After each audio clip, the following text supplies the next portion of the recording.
You're out here on the street corner hustling sesame flatbreads when some immortal cultivation big shot starts wiping out civilians. This dude's giant hand comes down and obliterates an entire city, leaving nothing but a massive handprint in the ground. You're the only person left alive within 100 miles. Turns out you literally can't die. And you've got this stat allocation system in your head. You can dump points into strength, magic, or luck. Every year you survive, you get 1 stat point. So your plan? Find somewhere to lay low, wait for all these immortals to die off, then come back out and run the world. 2.5 years into your grind, you land a job as a constable in some backwater little town. You live by one rule: always do good deeds. You help fallen women get back on their feet, hook them up as top performers at the local parlor. You even pick up stray dogs off the street and take them out for all you can eat. Because of all that, you win Best Constable 2 years straight. Just when you think this peaceful life is gonna keep rolling, the Imperial Court sends recruiters to conscript soldiers. And guess who's first on the list? You constables. Because y'all eat government food, you're in decent shape, and you've had some training. Just when you think there's no way out, you get exempted from military service, thanks to those 2 consecutive Best Constable awards. You're about to say, good things come to good people, when a local military officer shows up looking dead serious. You think he's here to cause problems? But nope. He wants you to look after his 15-year-old daughter. He's about to ship off to the front lines, and he's heard you're out here doing good every day. He thinks you're someone he can trust, so he offers to leave you a fat stack of cash, and just asks you to take care of his girl. You don't overthink it. You say yes on the spot. Next thing you know, you're standing at the officer's front door. You knock twice and call out, "Xiaoyan, you home?" Suddenly, you hear quick footsteps rushing inside. A girl peeks out and timidly goes, "Hi, Bro Shen."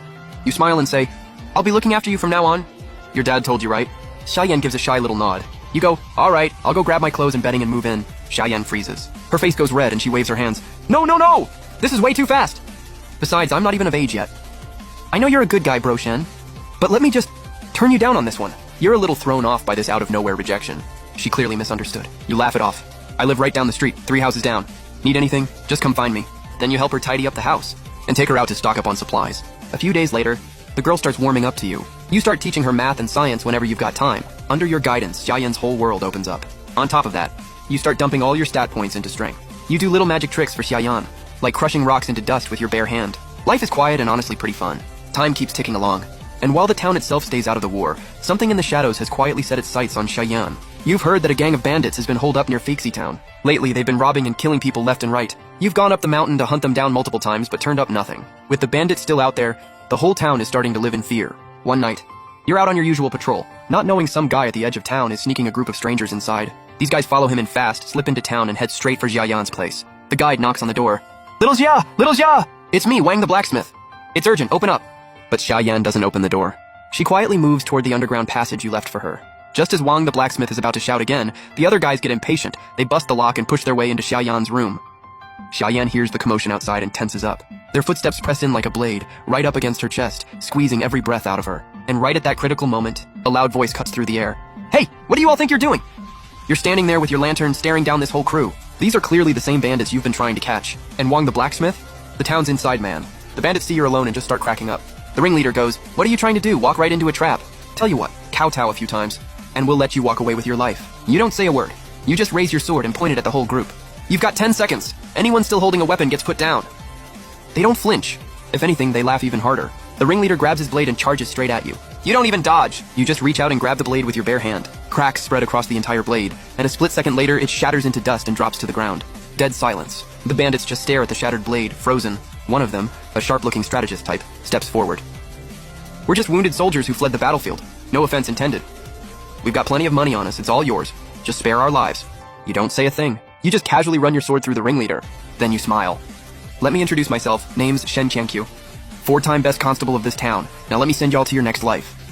The bandits know they can't run. They all rush you at once. But in under 10 minutes, you're the only one still standing. Xiaoyan witnesses all of it and is completely blown away. Next morning, the townspeople see the bandits laid out in a neat row in front of Xiaoyan's door.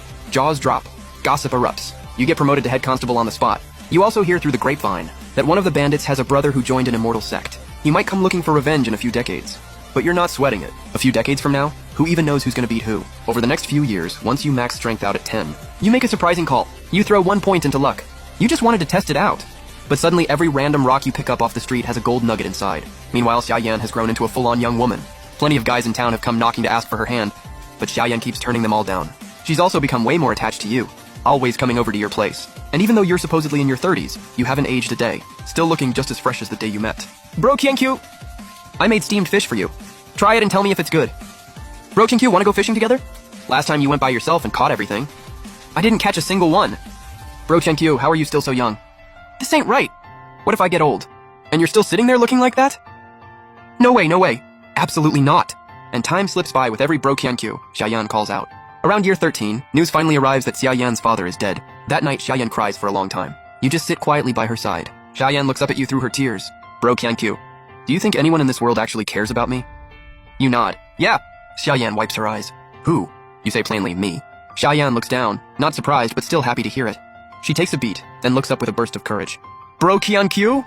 But before the words, I like you, even leave her lips, a brilliant flash of light appears over the town, followed by a booming announcement. The immortal master is taking disciples.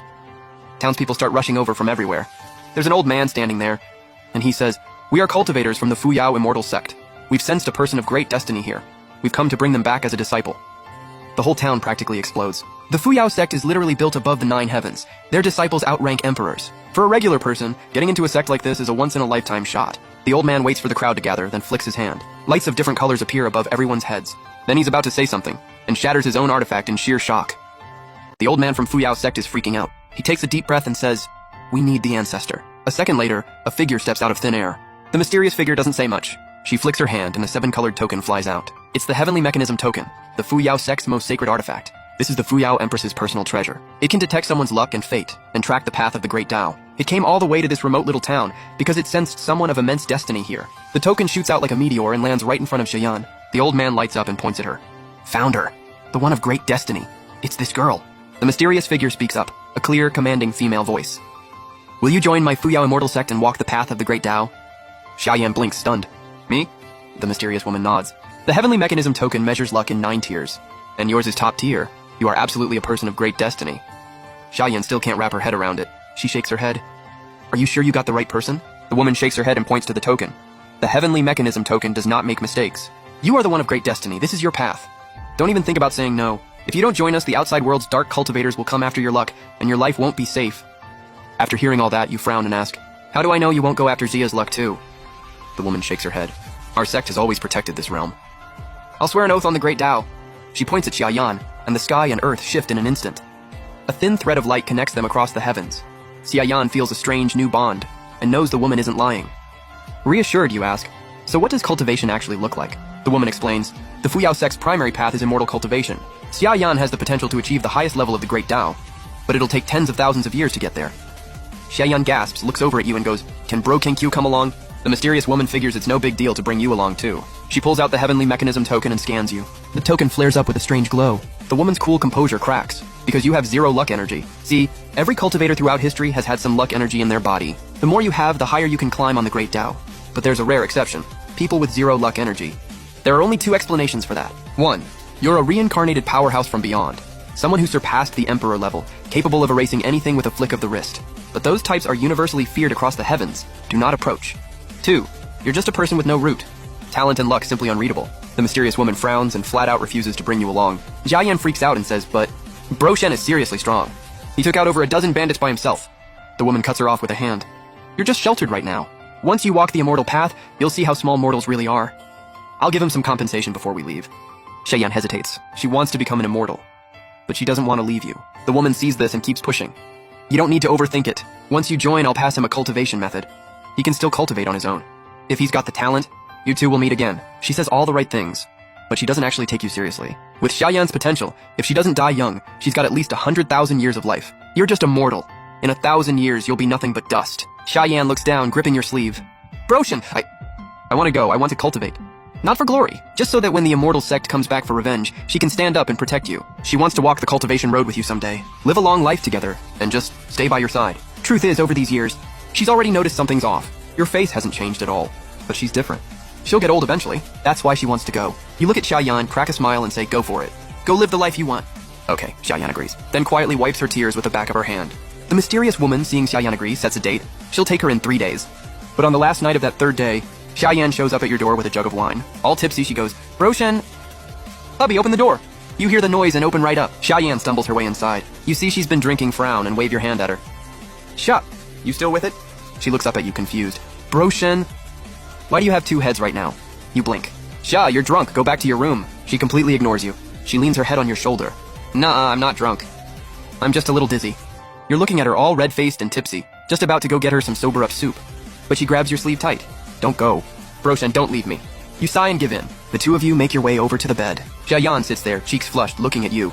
Bro Shen, do you believe in drunk honesty? You scratch your head, looking a little pained.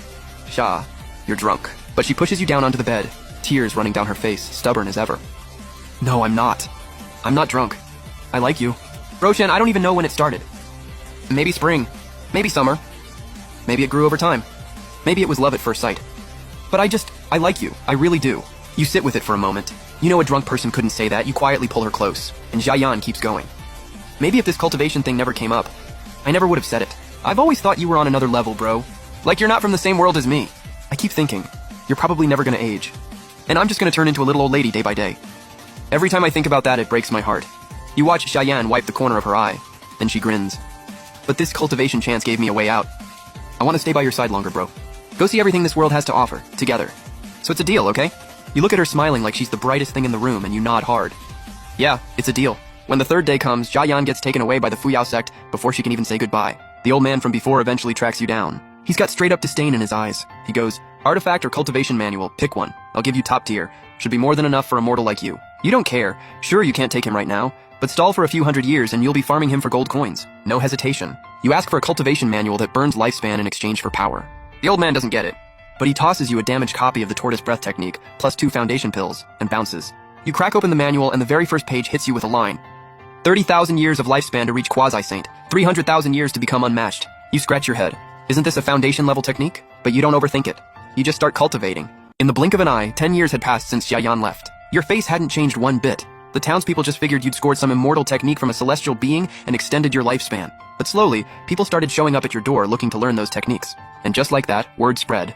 There was an immortal living in this small town, and everyone within 100 miles had heard about it.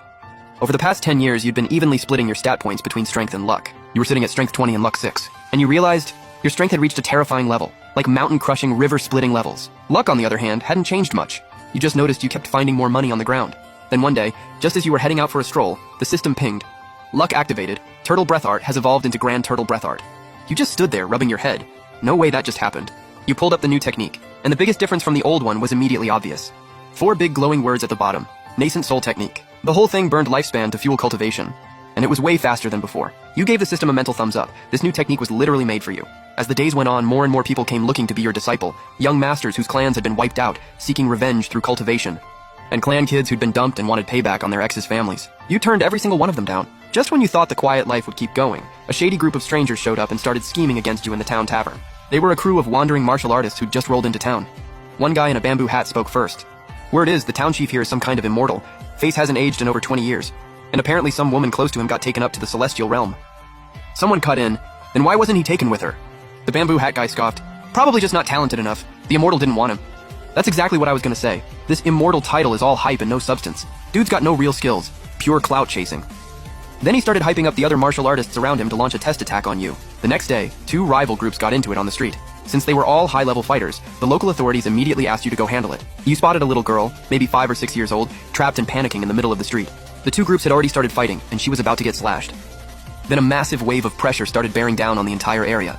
You looked at the fighters, furrowed your brow, didn't even bother with them, and walked straight to the little girl. You smiled and said, "Hey, go home, you're safe." The girl immediately nodded. She turned and bolted.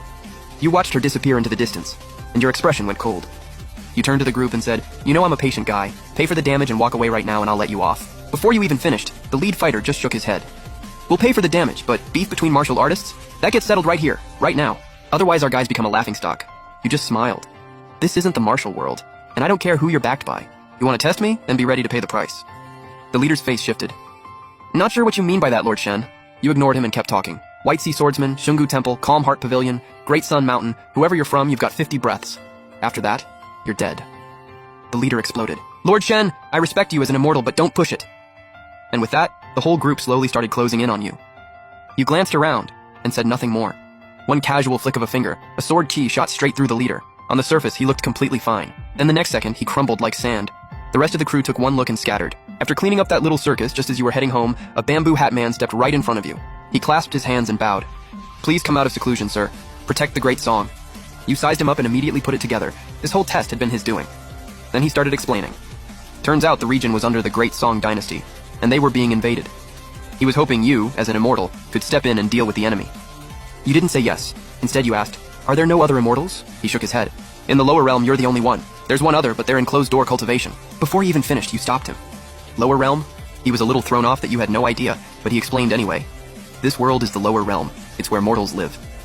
Above it is the celestial realm, where true immortals dwell. They don't come down here without a serious reason.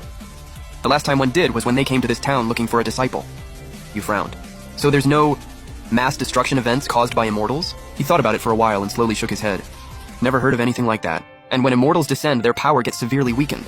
You knit your brow and fell into a memory. That immortal, even after descending, wiped out a whole city with a single slap. Their true power must have been absolutely terrifying. But after that, no one ever heard from them again. They were probably forced out of this realm entirely. The moment you realized this, you felt genuinely relieved. You figured you'd just keep laying low for another few thousand years, then come out swinging once you were truly unbeatable. And just as Bamboo Hat Guy was about to offer you the title of Royal Advisor to get you to come out, you were already gone. A few days later, you were sitting peacefully in meditation when someone started urgently pounding on your door. Turned out a household in town had been hit by something supernatural. You rushed over immediately. The victim's face was withered and dry, like every drop of blood and energy had been drained out. Mid-investigation, more bad news dropped. The scouts sent to look into the evil presence had turned up dead. Along with the body came a blood-stained note saying there was a dragon lurking deep in the mountains. It was keeping white ghosts to devour living creatures. You read the note and honestly didn't want to deal with it. But you couldn't just let the town suffer because of this thing, so you headed into the mountains. When you got to the base of the mountains, you just threw out a casual punch, and the entire mountain range started shaking. You called out, "Dragon, you in there?" No response. You grinned, cracked your knuckles, and decided to just blow the whole mountain away. In an instant, the peak crumbled like it was made of paper, and as the mountain collapsed, out came a massive serpent, dozens of meters long. You walked right up to it and tilted your head. "Bro, what exactly are you supposed to be? You're not a dragon." The serpent roared. "I just needed 100 more lives to transform into a true dragon. You dare interfere? You're not afraid of divine punishment?" You smiled and nodded. "Honestly? Not even a little." Then casually sliced it down with one strike. But the moment the serpent died, a wisp of energy shot out and burrowed straight into your body. The system pinged. Luck activated. Obtained. Flood Dragon Chi. Beginner grade. You thought about it for a second, and the Flood Dragon Chi surged forward, blasting out ahead of you and ripping apart the ground. You let out a breath and took a moment to assess your own power. Going by cultivation stages, you were roughly at Foundation Building Layer 9, basically untouchable by anyone in the mortal world. By the next morning, people in town started noticing the mountain range was just gone. Regular folks figured it was an earthquake, but the martial artists in town had a pretty good idea what actually happened. Stories started circulating in the martial world about an immortal who could shatter mountains and shake the earth.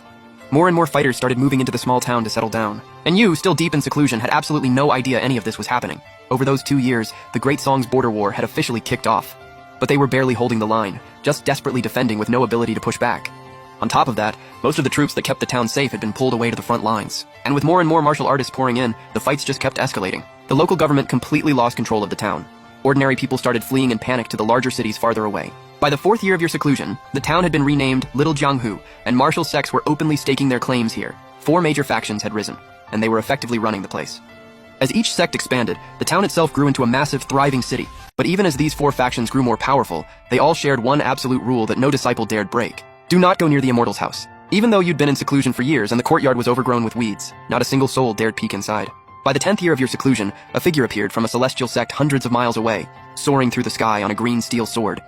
Heading straight for Little Jianghu, some of the older fighters in town immediately recognized who it was. Yang Gang, someone who'd entered a celestial sect 30 years ago. And he was here because his cultivation was complete. He was looking for the person who killed his little brother over 20 years ago. After some digging, he suspected it was you, so he pressured the 4 major factions to call you out of seclusion. Outside your courtyard, the representatives from all 4 factions were trembling as they called out, "We humbly request the Immortal to come out. We have something urgent to ask of you."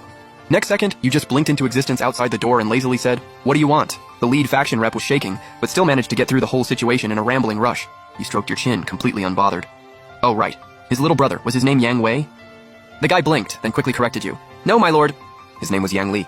Your memory suddenly clicked. "Oh yeah, that's the one. Yeah, I killed him." The whole crowd froze. Nobody expected that. But then, the lead guy worked up the nerve to ask you to go deal with Yang Gang. You didn't say a word. You just headed to where Yang Gang was, and on the way, you casually bumped your strength up to 35. A surge of energy rushed through your body, then quickly settled back into stillness. Your group kept moving. At their own pace, you all arrived at the spot. The moment Yang Gang saw you, he immediately demanded, "Did you kill my brother?" You gave him a lazy nod, and offhandedly said, "You should have come way earlier. Now you're just showing up to die." Yang Gang didn't even get mad. Instead, a twisted grin spread across his face. "Good thing you killed that useless waste. Now I get to kill you, and it's perfectly justified." He charged at you with his sword. You just reached out and grabbed it. The blade didn't budge an inch. The crowd watching couldn't believe what they were seeing. You smirked. "This is all the strength you've got and you think you can use a sword?" Then casually pointed one finger. A burst of sword chi launched Yang Gang flying.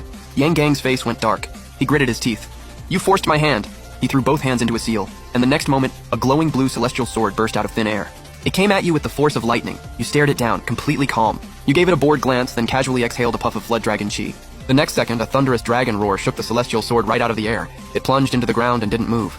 Yang Gang completely panicked. He kept forming seals frantically, but the sword wouldn't budge. His eyes went blank. You let out a smug little grin. This is all you've got, and you call yourself an immortal? Let me show you what a real one looks like. You raised one hand, formed a seal, and dense flood dragon chi started coiling around your fingertip. Then you snapped it forward. The kui tore through the very fabric of the sky and slammed straight toward Yang Gang. A deafening boom rang out. Yang Gang blasted straight into the earth, leaving a massive crater, but no body. Just a faint red mist slowly fading into the air.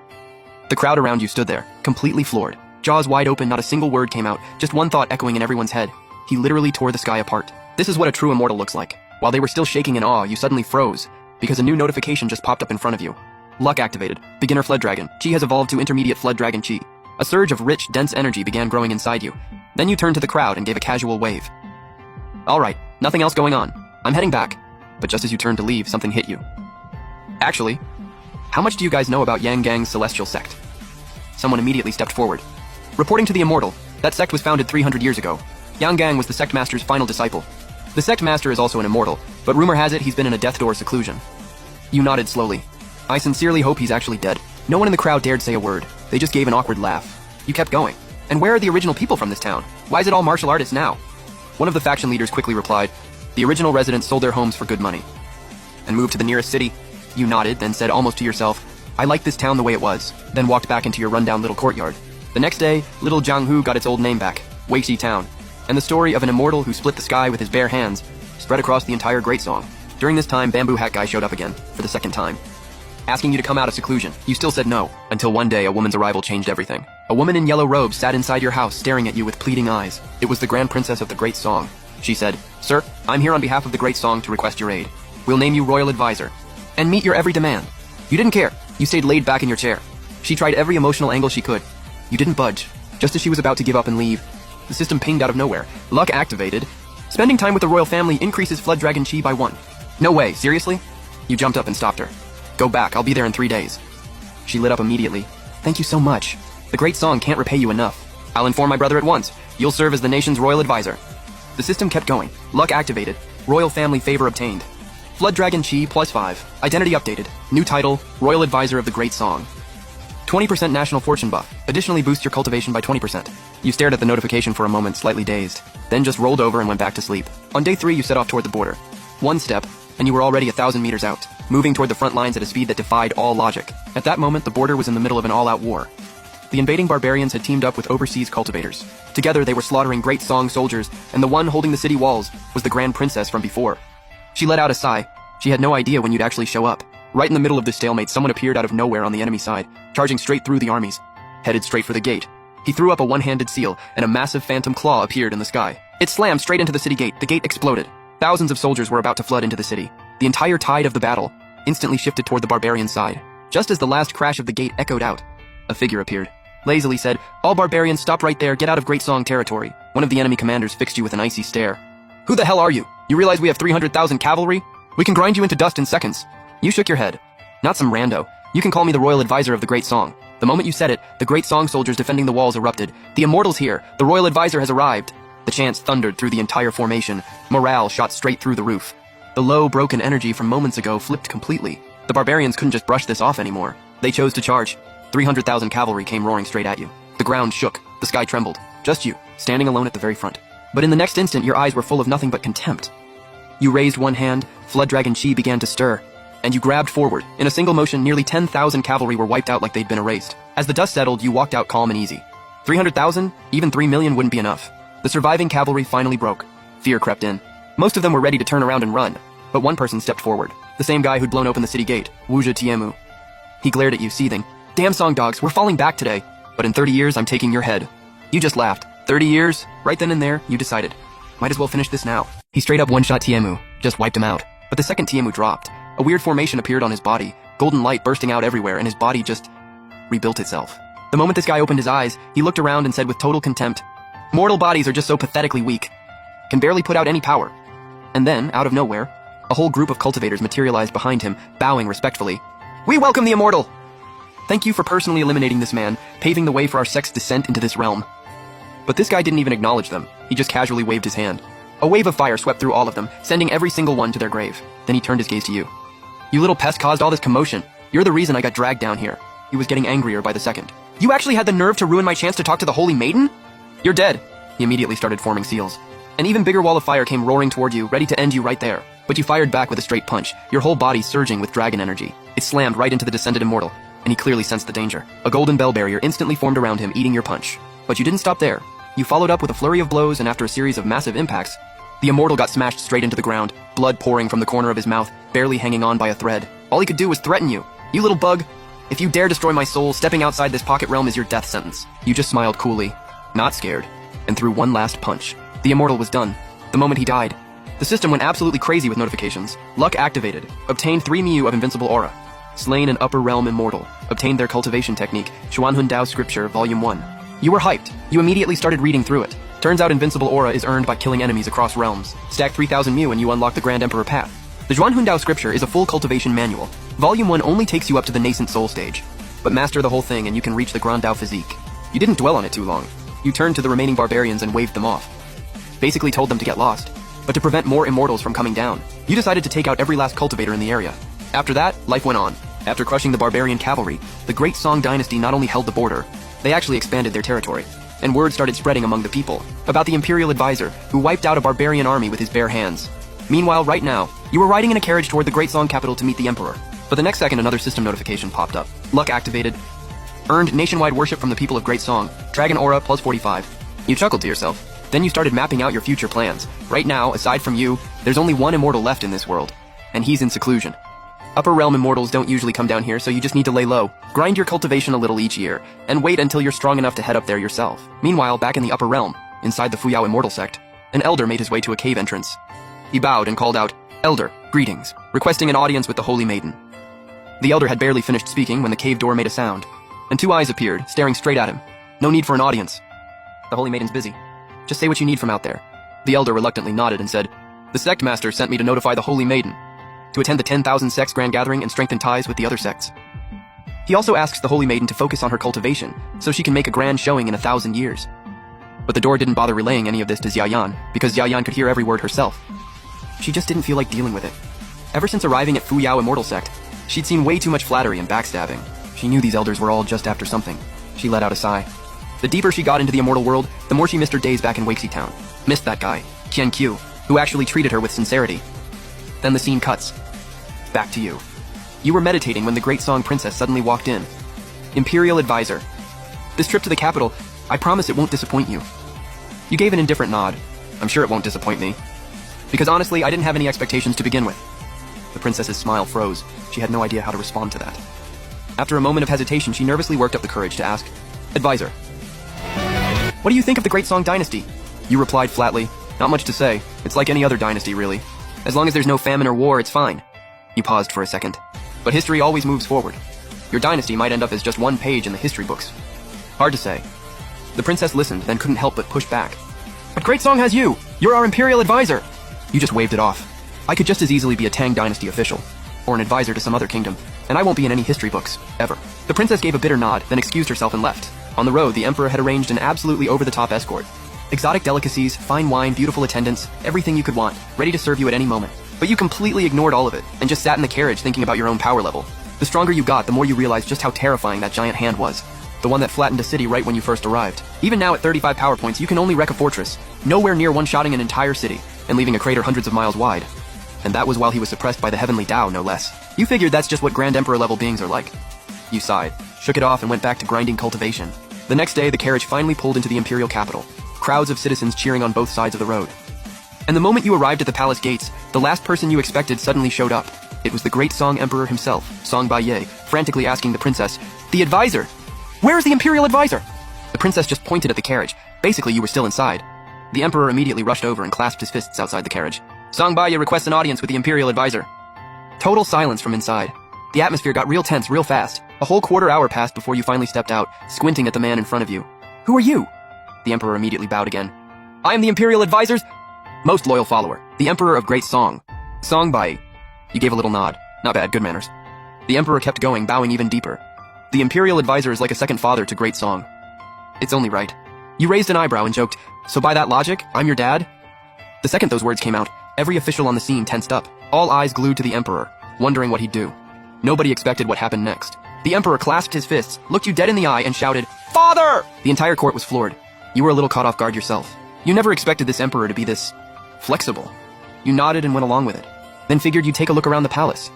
But the moment you walked into the back garden, you froze. There was a massive statue standing there, and looking closer, it actually kind of looked like you. The Emperor beside you eagerly explained, apparently to honor your contributions.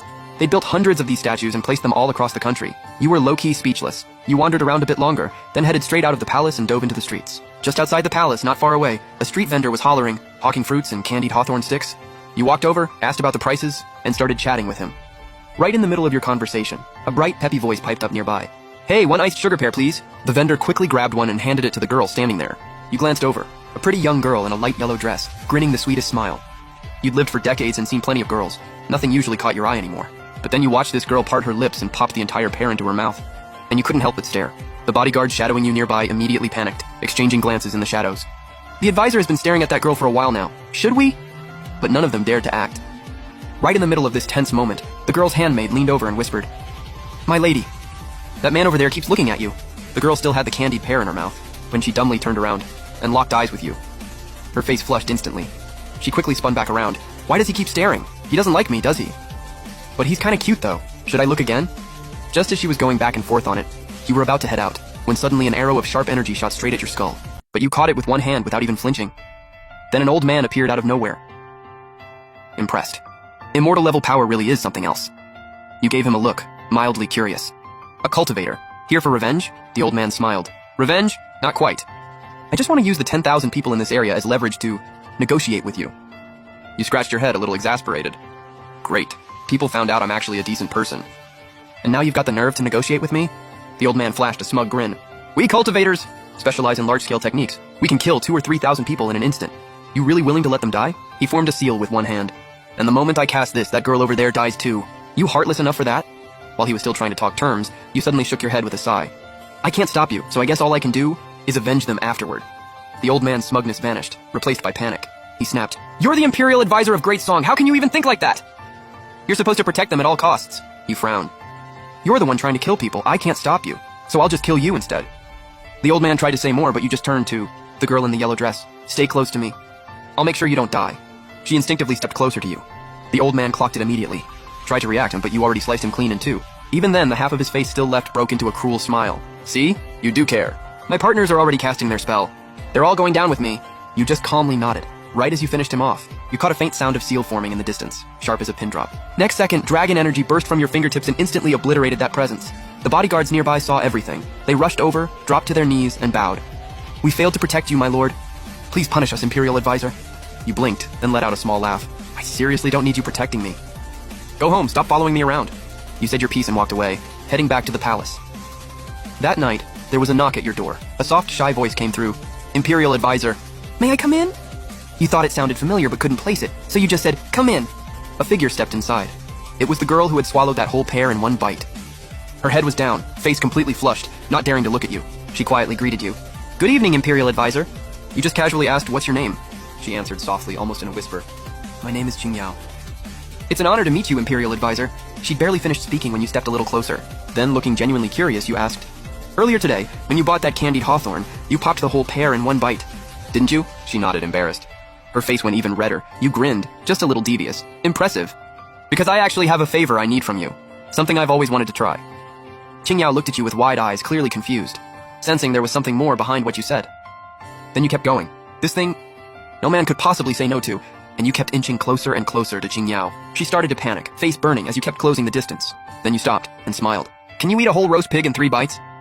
Can you eat a whole roast pig in 3 bites? Qingyao was stunned, staring at the roast pig that had just appeared in your hands, barely believing what she was seeing.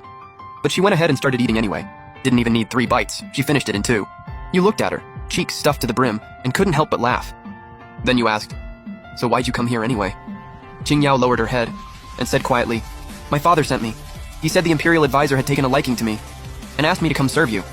After saying that, her face went absolutely crimson. She couldn't even bring herself to look up at you. You nodded and agreed. "True, I did take a liking to you. I mean, 2 bites for a whole roast pig? That tells me my taste is solid." That said, you didn't actually have her serve you. Instead, you pulled out a chessboard and challenged her to a game. But every single time Qingyao was about to win, you'd pull some excuse to stop her. The girl just laughed helplessly, thinking it was wild that the legendary Imperial Advisor played chess like a sore loser. You played the whole night. By the end, Qingyao was basically in tears.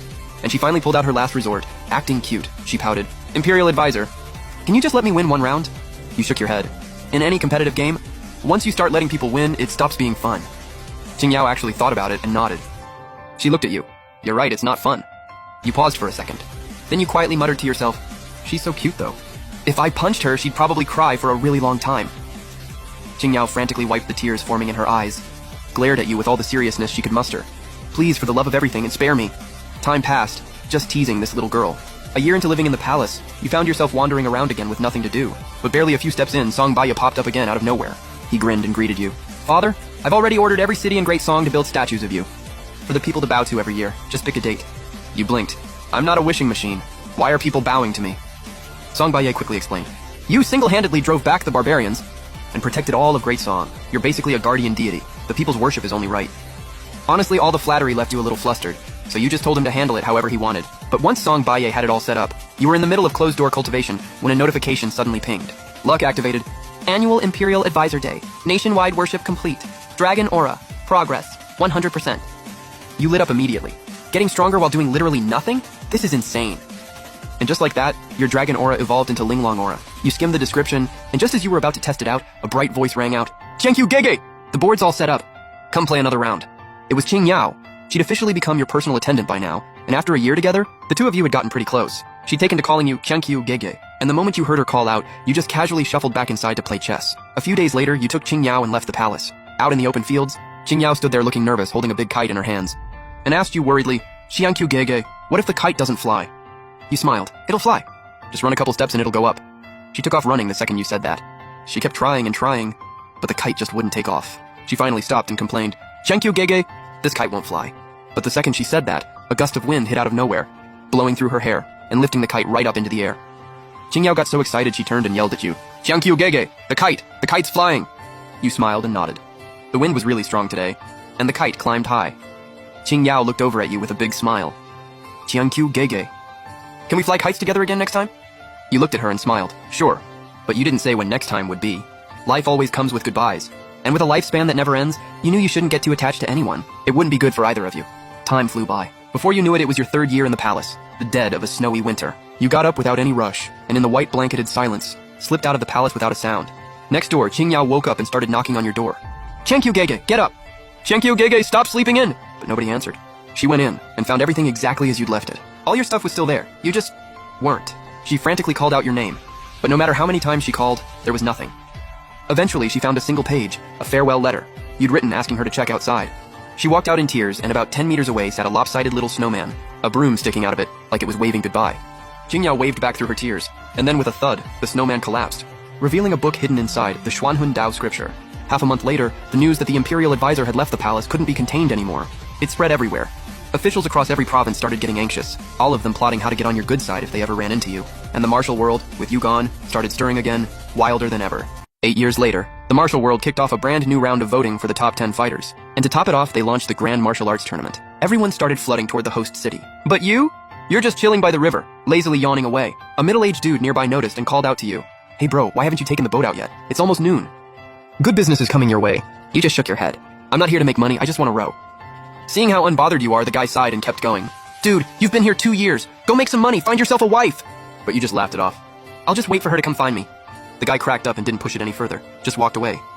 You headed back inside the boat. The Great Turtle Breath technique was close to completion, and you'd been feeling lazier than ever. You pulled up your stats panel and checked your spirit dragon energy. The offerings from worshippers were getting smaller and smaller. At this rate, it'd take 200 or 300 years just to max it out. But honestly, you didn't really care. For the past 8 years, you'd been dumping all your points into luck. Strength was still sitting at 35. Magic power, 0. But luck had shot all the way up to 13 points. Now fish literally jumped into your boat out in the open water. Just a normal Tuesday for you. Finding money on the side of the road, even easier. But you felt like it still wasn't enough. You knew that with high enough luck, anything was possible. And right while you were checking the panel, people started showing up on the riverbank one by one.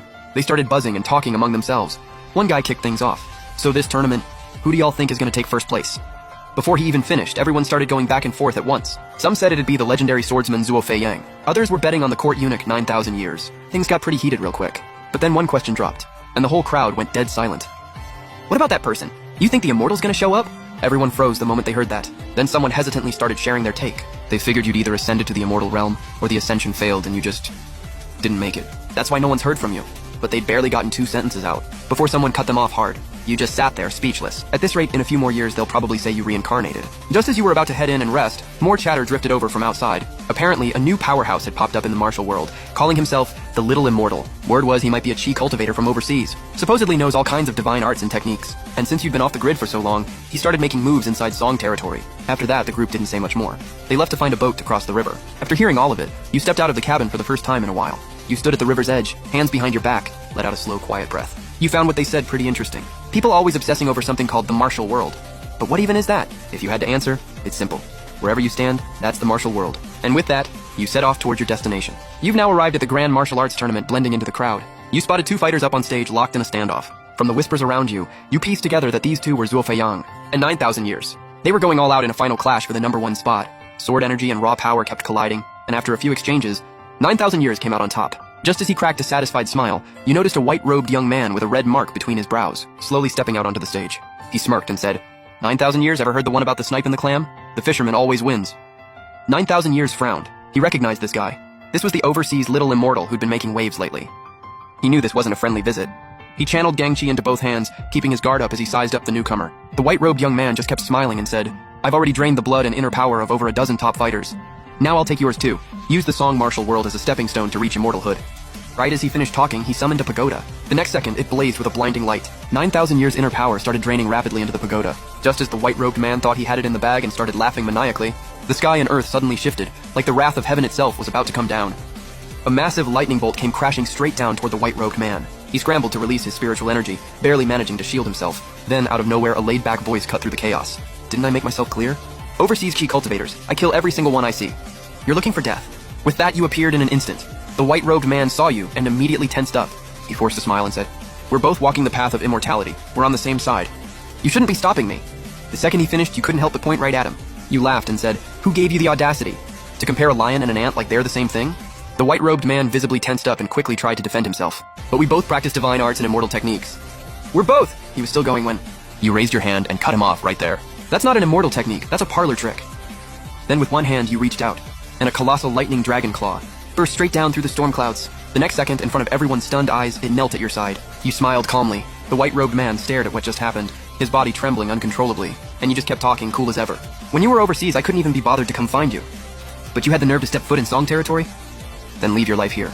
With a single pointed finger, the lightning dragon shot straight toward the white-robed man. And just like that, he was gone. The martial artists around you stared at the scene, too stunned to say a word. You just gave a casual wave. Y'all go ahead, don't mind me. I'm just here to watch.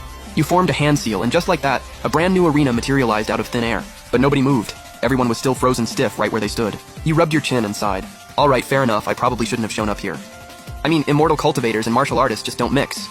And in a flash, you were gone. After the Grand Martial Arts Tournament wrapped up, every martial artist who witnessed the Immortal's power started falling in line under the Imperial Court. The court ended up bringing a full 80% of the martial world under its control. And the martial world, it just wasn't the same wild, free-spirited place it used to be. Time flew. 10 years, just like that. A rare massive snowfall blanketed the entire land. Even the Imperial Palace was buried under thick layers of snow. A lone figure stood quietly outside, watching the servants shovel snow in silence. One sharp-eyed servant spotted her and immediately bowed respectfully.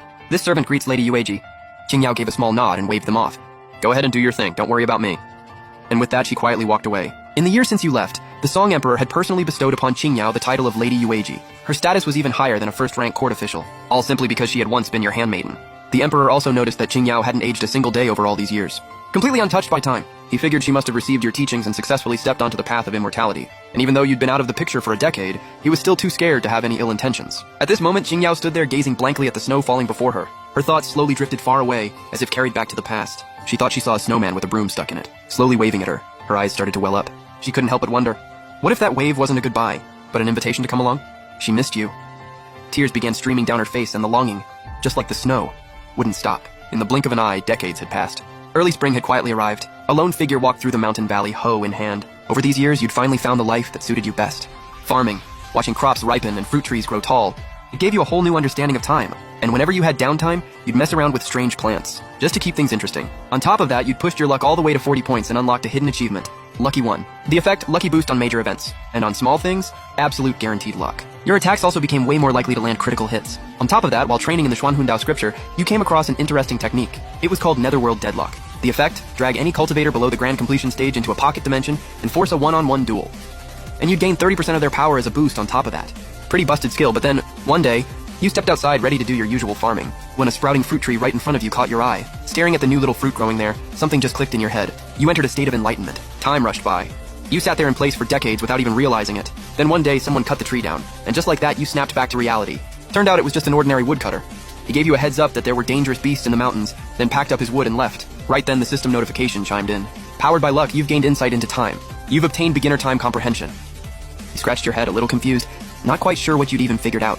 But the next second, you spotted a flower in full bloom, and a new idea hit you out of nowhere. Your eyes lit up with a flash of white light, and the blooming flower right in front of you instantly began to wither. Within just a few breaths, it had completely dissolved. You had a pretty solid grasp of how to use it now. No more overthinking. You started making your way leisurely down the mountain. On the way down, you poured points into strength, pushing it all the way to 85, more than doubled. The sudden power spike was intense. It took leveling a few mountains, before you finally got your strength under control. Meanwhile, back at the Imperial Palace, Qingyao was tending to the flowers she'd planted in the garden. After a simple watering, she zoned out and started staring into space. By normal human standards, she'd be a grandmother by now. But after training in the Xuanhundao scripture, she still looked like an 18-year-old. And her cultivation had been skyrocketing throughout all these years. Just as she was lost in thought, a voice laced with a smile suddenly drifted over. "Penny for your thoughts?" Qingyao froze the instant she heard it. Her eyes immediately filled with tears as she turned around. A familiar figure was standing there, smiling warmly at her. There you were, right in the middle of the Song Imperial Palace garden, grinning at Qingyao, while the tears on her face just couldn't stop falling. Through her tears, she asked the question she'd been holding in this whole time. "Why didn't you take me with you?" You just smiled and answered, "Because I said we'd meet again." Qingyao wiped her tears, then pouted and said, "I just didn't think it'd take this long." You smiled softly and tried to comfort her. Qingyao puffed up her cheeks and muttered, "By normal people's count, I'd be a grandma by now." 都是老奶奶了。 You just shook your head with a laugh. "To me, you're still the same little girl." Hearing that, Qingyao's mood did a full 180. She was laughing and crying at the same time. Finally, she dried her eyes and asked, "So, when are you leaving this time?" You gave her a quick rundown. You weren't planning on going anywhere this time around. You were here to stay and train. Qingyao blinked, then immediately lit up. But before she could even enjoy the moment, you were already asking about her training progress, so you got the full update. Qingyao had been making insane progress in the Xuanhundao scripture. She'd already condensed 50 strands of Xuanhun Qi. You also realized that even though Qingyao's cultivation rank wasn't that high, she hadn't aged at all, and it was because the Xuanhundao scripture massively extends one's lifespan. So Qingyao had zero worries about growing old, at least for now. Qingyao beamed, then started showing you around the palace. But the sight of it absolutely terrified the eunuchs nearby. They couldn't wrap their heads around why the noble Lady Yueji was happily tagging along beside you. While they were nervously watching from a distance, someone suddenly appeared. It was the current crown prince of Song. He looked over at you two with a slight frown. Seeing Qingyao's radiant smile and how incredibly young you looked, his mind started racing, and then it hit him all at once. Wait, could this be the Imperial Advisor? He steadied his nerves and stepped forward right away. He clasped his hands respectfully and said, "I'm Song Nan. It's an honor to meet you, Imperial Advisor." You glanced over and casually asked, "You figured it out, huh?" "I noticed Lady Yuej seemed pretty happy, so I figured I'd take a shot and come pay my respects, Master." You gave a small nod, then waved your hand and sent him off. As he bowed out, he called Song Baidian over to meet you. Soon enough, the old Song Baidian shuffled up in front of you and respectfully said, "Foster father." You looked him over and let out a soft laugh. "Long time no see." Song Baidian kept nodding, clearly a little worked up. 50 years, foster father. 50 years. You let a small smile creep onto your face. "Did you actually miss me?" That caught Song Baidian off guard. He went quiet for a moment, then answered honestly, "Not when I was young. But now that I'm old, yeah, I do." Back when Song Baidian was young and hot-headed, sure, he called you foster father. But you were the kind of force that kept the whole world in check. As emperor, that wasn't exactly comfortable for him. But after you disappeared for decades, and as the years caught up with him, his gratitude and longing for you just kept growing. You looked at the sincere old man in front of you and laughed, patting his head. "Honestly, I didn't really miss you that much. I'm back now, and I might be staying a good while. Hope that's not a problem." Song Baidian quickly nodded. "Of course not. As long as Great Song still stands. You're welcome to stay as long as you like." He bowed out smoothly, and right after, you let out a big yawn. You just started thinking about how to form your golden core when Kung Yao walked up, eyeing you curiously. She asked, "What are you thinking about?" And without even thinking, you blurted out, "You." Kung Yao's cheeks went red in an instant. She got all flustered. I'm literally right here. Why would you need to think about me?" You went quiet for a second, glanced at her, and replied, "Seeing someone makes you think of them. That's just how it works." Kung Yao lit up like she just caught you slipping, smiling as she pushed. "That's really normal?" You paused again, then nodded. "Yeah, it really is." And Kung Yao smiled even bigger after that. Just like that, 2 months slipped by hanging out and goofing around with Kung Yao. Come the 3rd month, you started your core formation session. Sitting inside, spiritual energy gathering all around you, running the Grand Turtle Breath technique to form your core. Back when you were reading through the Xuanhun Daozhang, you'd noticed that the type of golden core you form depends on what cultivation method you use. There's the Earth core, the Human core, and the Heaven core. Core formation is insanely dangerous for most people, but your luck stat is off the charts, so everything just fell into place. Half a month later, you'd already done it. But the moment you looked at your golden core, you were honestly a little shook. There was a 7-colored golden core spinning inside you. But the Xuanhun Daozhang said cores only come in 3, 4, or 5 colors. You stared at it for a few seconds, then decided to just let it go. A core is a core, whatever. And you could feel it too. Forming the golden core meant you truly stepped onto the path of cultivation. You could now create your own divine abilities from scratch. You already had a few ideas brewing and wanted to try them out. You stepped out of your room, but the second you opened the door, you found Kyungyao standing outside with a dead serious look on her face. With a candied hawthorn skewer hanging out of her mouth, you gave her a puzzled look. What are you thinking about? The second she heard you, Kyungyao immediately finished the skewer and turned to face you. She mumbled, "You're out." You nodded, then smiled and asked, "What were you even doing out here?" Kyungyao gave a serious nod. "You were forming your golden core." "That's a big deal. I figured I'd stand guard every single day. Make sure nobody bothered you." You looked at serious little Kyungyao and laughed. "Honestly, that must have been rough on you." Kyungyao gave a small smile, then seemed to remember something. A skewer of candied hawthorn appeared in her hand. She smiled and held it out. "Saved this one for you." You took it and asked, curiously, "When did you save this? It's been so long." "How's it not bad yet?" Kyungyao raised an eyebrow, looking pretty proud of herself. She grinned. "I brought 2 every single day. The moment you came out, I'd give you 1. If you didn't show up, I'd just eat it myself the next day." You grabbed the skewer and just went respect. The 2 of you shared a look and laughed, then stood there munching away with big goofy grins on your faces. After finishing, Kyungyao shyly held out a handkerchief, head slightly lowered. She quietly said, "Here, wipe your mouth too." You decided to tease her a little and said with a straight face, "You don't have bad breath, do you?" Kyungyao's face went beet red. She snapped back with her hands on her hips. "I absolutely do not. My mouth smells amazing. My spit probably smells good too. Don't believe me? Come smell it yourself." She opened her mouth wide, daring you to check. What she didn't expect was that you actually leaned in. And yeah, there was a light, delicate sweetness. "You were just about to pull back when Kyungyao stopped you," she said, still proud. "My spit smells good too, you know." You hesitated for a second, and Kyungyao's face went even redder, tears starting to well up in her eyes. She finally stuttered out, "Do you want to taste it?" Faced with a Kyungyao like that, you didn't say a word. You just let your actions do the talking. A moment later, you asked, "Are you really ready for this?" Kyungyao had the sweetest smile on her face. She nodded. "I've been waiting decades for this." You both smiled at each other, and in the days that followed, Kyungyao suddenly decided she wanted to learn swordsmanship. You didn't think twice and started teaching her, but one day, Kyungyao hit you with a question. "Hey Kyenkyu, do you like light yellow dresses?" You didn't answer right away. Instead, you tossed it back. "Well, do you like them?" Kyungyao frowned and thought hard about it for a while, but still couldn't decide. Seeing that, you smiled. "Honestly, I think a light yellow dress would look really good on you." Just like that, Kyungyao stopped frowning and stopped stressing. She smiled and nodded. "Then light yellow is officially my favorite color." Time flew by. Not long after, Emperor Song Baidian passed away. But before he went, he begged you to watch over Great Song. Looking at the old man, you finally agreed. "Natural disasters I'll handle. Human conflicts, not my problem." Crown Prince Song Nan took the throne and still treated you with total respect, consulting you on state affairs. But after a couple times you told him to figure it out himself. From that day on, a legend was left behind in the cultivation world.